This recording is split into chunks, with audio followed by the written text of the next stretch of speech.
Ladies and gentlemen, what's going on? It is your boy Noah Jones, and welcome to the Today In HipHop podcast show, season 2, episode 11. Ladies and gentlemen, got a fabulous show for you today. We got some news.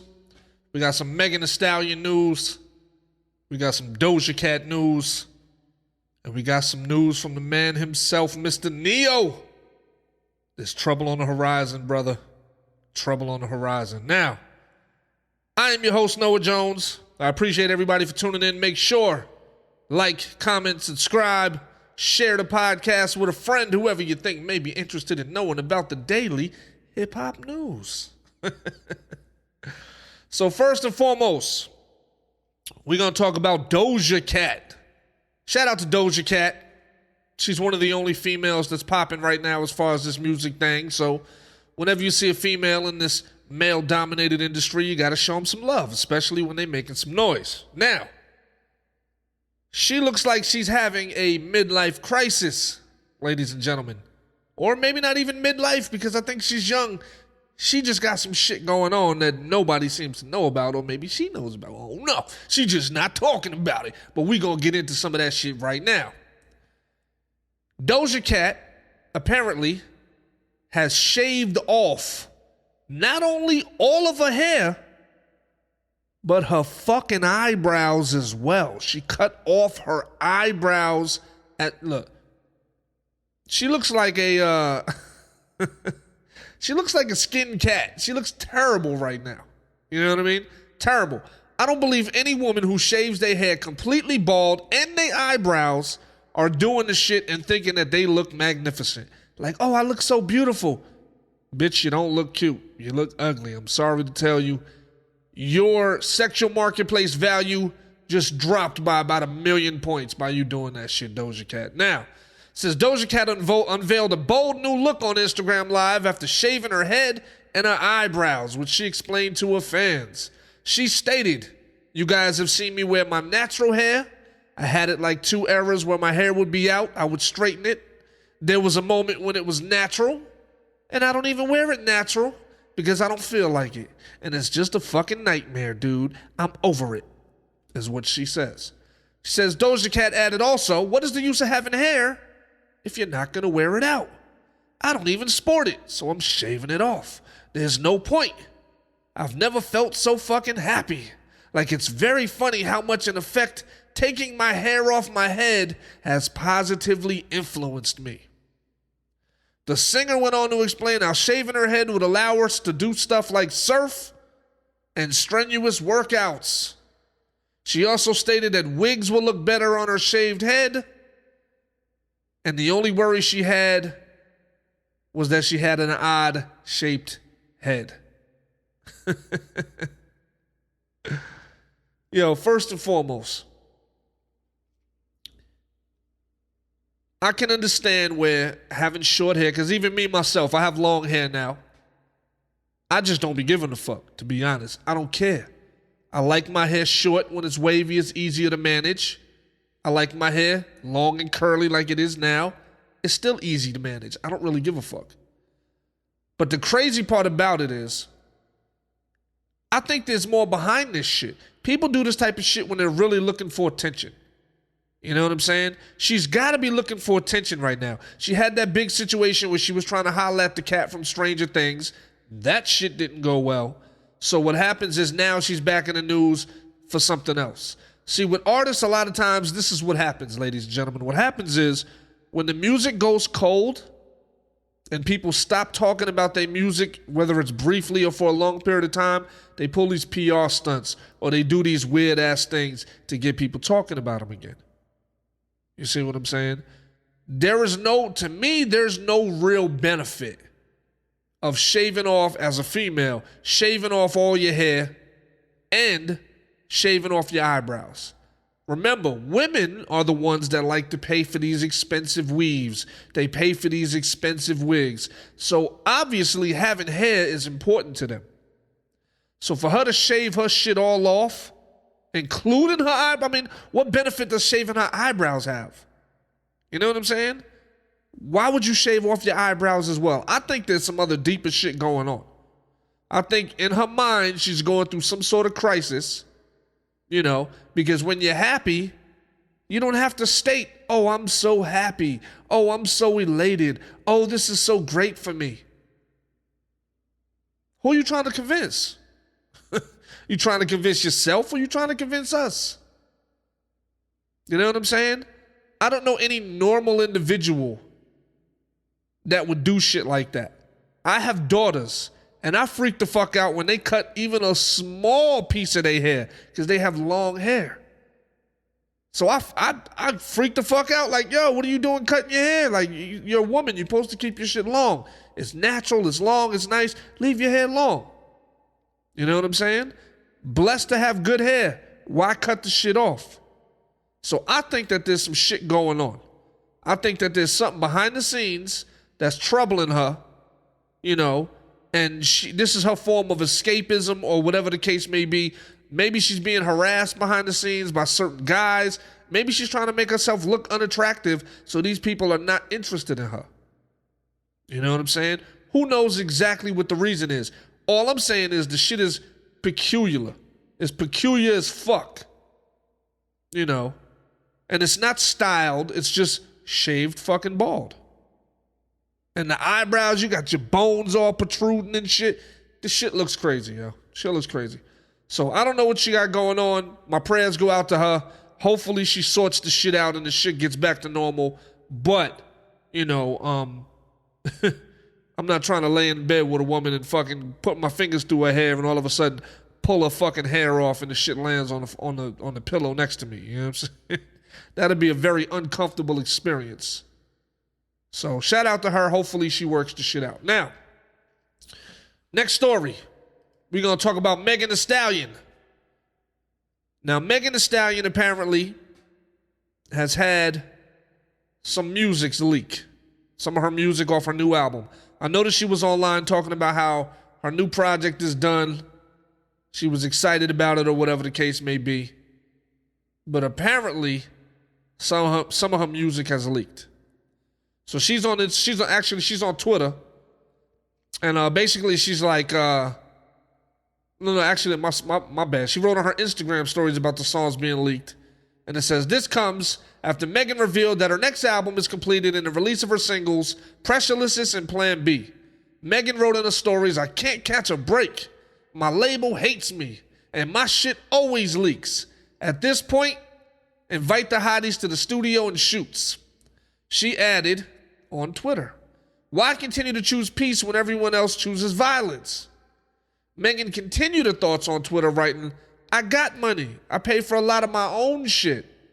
I'll start from scratch because I'm a motherfucking hustler, baby. She concluded writing, more shit may leak. I don't know, hotties. I don't know. But I really rap so I can make more music anytime. Now, what happens in the game is this. Sometimes in the industry, record labels will leak some of your music just to test the temperature and the climate to see how people are reacting to your shit. To see how, people are really gravitating to your new sound or your new music or whatever the case may be. It's kind of like a tester.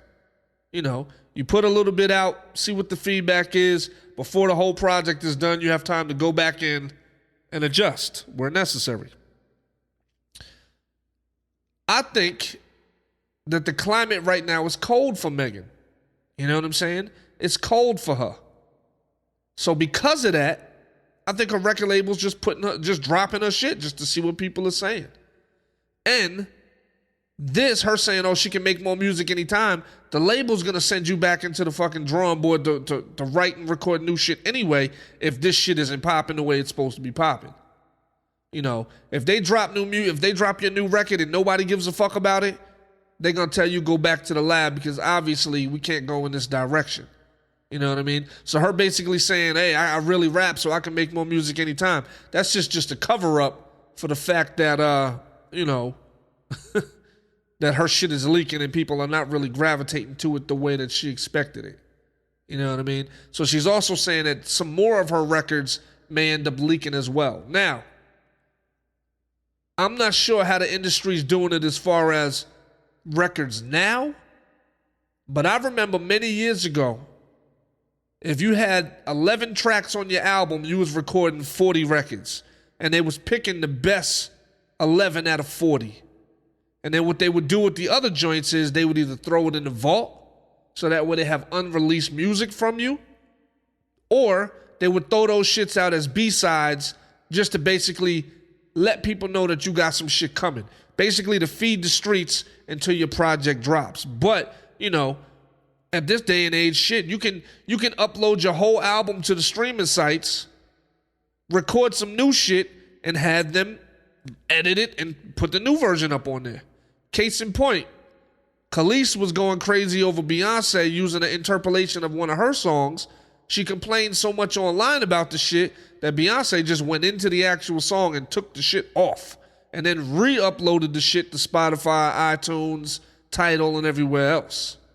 You know what I mean? So it's not like the old days where once your project is done, the shit is set in stone and that's it. There are so many ways to make adjustments now that, you know, this is even one of them. But this is a tactic that you know, record labels use. Like, okay, you know, we got her album done. Let's throw some shit out and see what the people are talking about. You know what I mean? Let's see if people gonna like this style or this sound from her or whatever. You know, sometimes behind the scenes, they work with different producers. They work with different writers. You know, so there's different people and different components moving around in the background. So that way, the sound is completely different. You know, you ever wonder why some of your favorite artists, you know, or favorite producers don't drop projects in 5, 6, 7, 8, 9, 10 years? A lot of times it's because they not the masterminds behind the music. They got other people producing the shit. They got other people helping them write the shit. And they burn their bridges with these motherfucking people. So what happens is they can no longer call on them to get that particular sound that we all know and love. You know what I'm saying? Now, give you an example. There was a time that I met and was working with Curtis Young, which is Dr. Dre's son. What happened with him was he was signing or trying to sign a bunch of artists to ghostwrite for him, and he was trying to sign a bunch of producers to ghost produce for him so he could just slap his name on it like, look, I'm Dr. Dre's son. I'm just as good as my dad, blah, blah, blah, blah, blah. You see what I'm saying? So he approached me as a ghostwriter, and I had to deny it. I said, look, I'm not, you know, you're not paying me enough for me to be writing whole songs for you. You know what I mean? You're not paying me enough. He didn't pay me at all. I didn't even agree to actually doing the record. He was just like, yo, fucking come over here, write and record, and I'll put you on type of shit. You know, and he had a couple of artists that were writing for him at the time. And it just was like, for me, I was like, look, I'm already established. I got records with big artists. I'm not coming in here and doing some pro bono shit for you.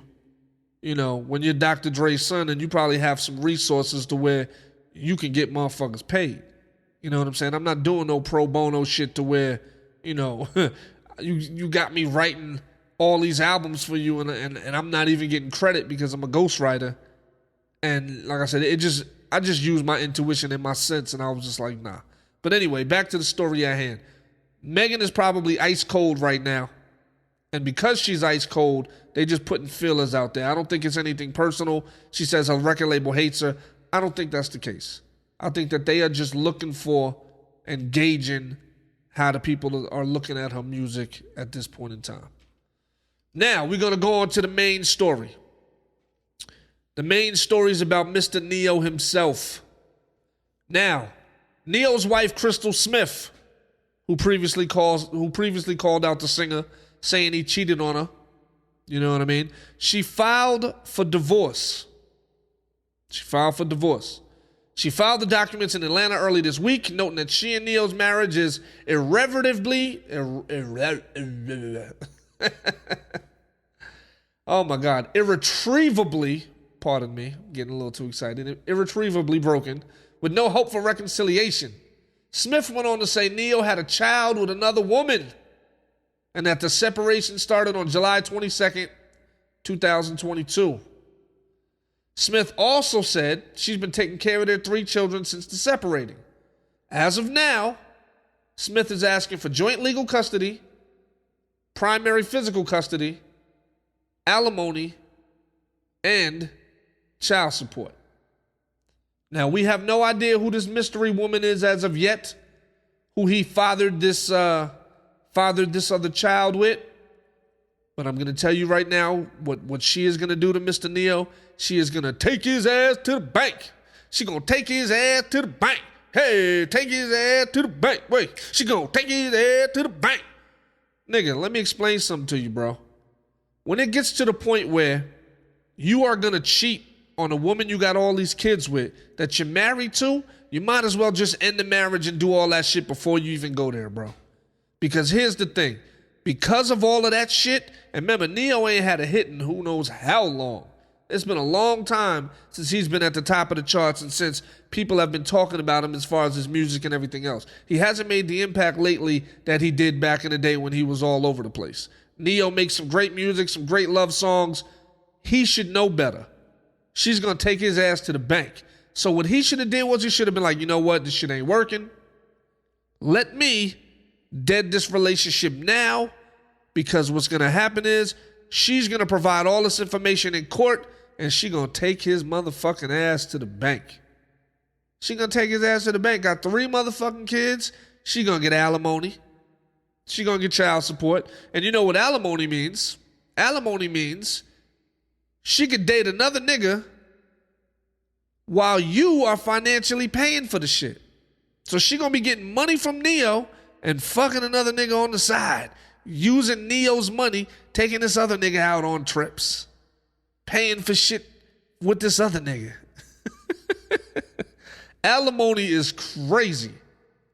You know what I'm saying? Alimony's crazy. It's more or less like, look, you have to continue to provide a certain lifestyle for somebody who you're no longer even in a relationship with, which is separate from the child support. So she gonna get a certain amount of bread for child support for the 3 kids and a certain amount of bread for herself because she's accustomed to a certain lifestyle. And he's gonna have to pay that shit. Depending on whatever the state is, it may be 10 years, 15 years, 20 years. It depends on what state they in and the state laws. But imagine that. She get the house. She get the kids. She gets your money and she's fucking somebody else on the side and taking that nigga out, spending the money that you gave her. So whoever her new nigga is should just be like, yo, shout out to Neyo. Thank you, brother. Made his life easier. You know what I'm saying? So brothers, whenever you're in a situation like this and you feel that it's come to its end and it's time for you to quit and you've had enough and you want to get out there and do little and do whatever you're going to do, go through the process of getting your whole situation like separated, everything. So whenever you're ready to get rid of your situation like that, you need to make sure that you're ready to call it quits. Because if you aren't, she's going to take your ass to the bank. She's going to take your ass to the bank. And everything else is going to be left up to you, brother. You're going to be in a bad situation. You're going to be regretting the shit. Don't even go there. So that's today's show, ladies and gentlemen. My name is Noah Jones. Welcome to Today in HipHop, Season 2, Episode 11. I love y'all. Appreciate y'all. Make sure you stop by privateroadclothing.com and pick up some clothes. Also stop by NoahJonesNews.com and check out some music. New stuff on the way. I appreciate y'all. I love y'all. Peace.